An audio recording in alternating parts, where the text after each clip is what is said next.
Good evening everybody, Flak is back. Today we've got 3 very exciting things coming to Rust in the next week, and it is going to be a rather frosty experience.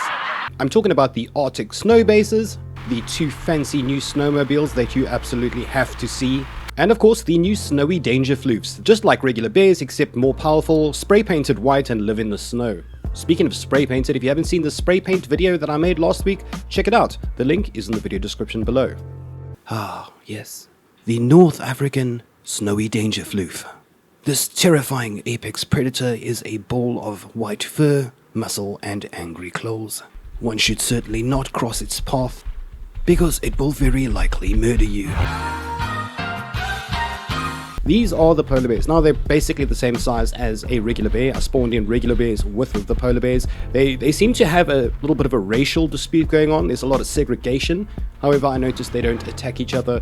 They are apparently quite strong. They hit harder than a regular bear. I'm not really sure why, because you'd expect the brown bears to hit a lot harder than the white bears. But nonetheless, the polar bears now spawn in the snow. The normal bears spawn in the normal desert, as well as the grassy green biome for a little bit more accuracy. Nothing particularly special about these polar bears except that it is an actual new world model. It is not just a normal bear spray painted white, it is actually a new model. Side by side, the regular bears are quite floofy and the polar bears are quite sleek. You are able to coax the bears out of the snowy biome into the grass and into the desert. I think that'll make for quite a few hilarious interactions, seeing a full-blown polar bear out in the desert. The polar bears aren't particularly special in any way, however they do tie in nicely with the new snowy features that we're getting in the form of the Snowmobile and the Artic snowbase.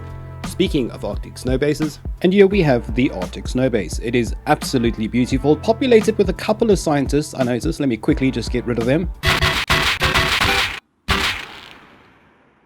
Okay, let's have a look around. There's a couple of pods, I noticed. It is completely unpopulated, so there is no loot at the moment. However, I can expect tons of loot to land here. I sort of graded in the region of like a water treatment plant or maybe a power station, that type of thing. Very mid-tier monument. There's a lot of nooks and crannies to hide, so I can imagine the DB boys are going to be out in full swing. Beautifully decorated, tons of different things to look at. I did notice that there are no keycard puzzles here just yet. However, I do see a couple of switches, a couple of satellites, a few things hinting at the fact that it's going to be a future keycard puzzle site. I did look underneath, so there is no hidden tunnels or anything under this monument, unlike the airfield. However, this is of course early days, so don't forget it is always Vubject to Mange. I do see scientist staff quarters, kitchens, mess hall, different labs. I noticed they used a lot of assets from the underwater laboratories. One of the machines are labeled oxygen, but it's still beautifully decorated. It's got a great little vibe to it. That dome in the middle, the wind turbines on the outside, a very appealing monument. I'm glad they've added it. I felt like the snow was very deserted, very empty. And now with these snowmobiles that I'm going to talk about in a second, and this Artic snow base, as well as the high ratio of nodes and resources out in the snow, I expect snow to be a lot more populated in the future wipes. Very exciting stuff indeed.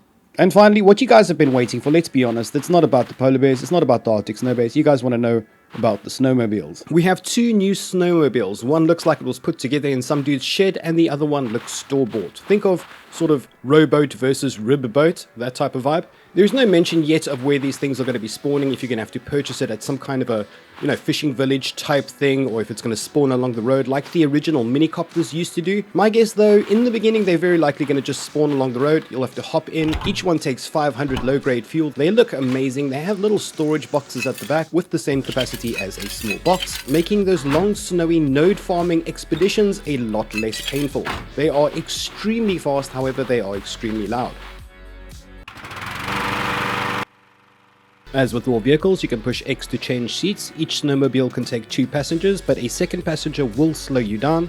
To get off the snowmobile, you have to hold space, not push it. Each snowmobile, the homemade one and the Tamaha, that's the store-bought looking one, have their own fuel gauge, and to start the bad boy you push forward, it automatically fires up. Okay, first impressions. It has a very poor turning circle, much like snowmobiles in real life. It is very noisy. It has a heck of an acceleration. It accelerates extremely fast, which I absolutely love. I can imagine some epic montages and ramps coming up in the future. It is extremely slippery on the snow, so one would have to obviously adjust their turning very carefully on the fly. If one was to hold shift, they could do a handbrake-like turn if you need to do very fast U-turns, that type of thing. It rides differently on different terrains. So in the snow, for example, it will ride very fast. It has the ability to ride almost as fast as the snow if you were on grass or on sand, so you can do that. However, if you are to ride on road surface hard surfaces, monuments, it'll be going extremely slowly.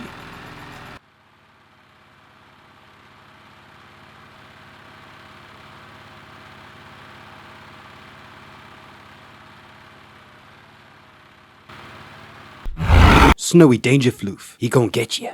What I did appreciate about the Snowmobile is they are very fast, they are very nimble, and they don't just throw you off like the original design of the cars or the horses. It seems to quite easily jump over certain bumps and stuff, so you don't get thrown off. It actually seems like it's quite stable, it's quite nimble on the coast and the cliffs, and that's a good thing. The last thing you want is to be in a very bumpy terrain and just be thrown off or thrown aside every few seconds. It's quite annoying, I must admit. With this thing, you can easily live very, very far to the snow and get to the middle of the map or mainland a lot quicker. It only uses metal frags to be repaired, probably about 400 metal frags to a regular hammer, but if you have the misterflak hammer, it requires a lot less metal to repair.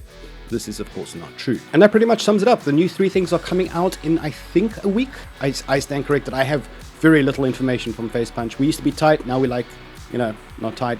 But my assumption is now that it's on the public auxiliary branch, it'll very likely be out within a month. Tie that in with the new spray can update. If you haven't seen my video, link in the video description below.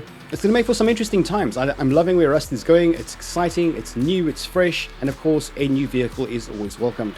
I do hope you enjoyed this very brief update. Thank you so much for your time, ladies and gentlemen. And to my darling, beautiful patrons that are flying past the screen now, I thank you so much for your support. Please be sure to look in your DMs. I've sent you guys nudes. Thank you so much for your time. Thank you for watching. And if you enjoyed this video, please thumbs up. I would really appreciate that. I'll catch you next time. And as always, flak out.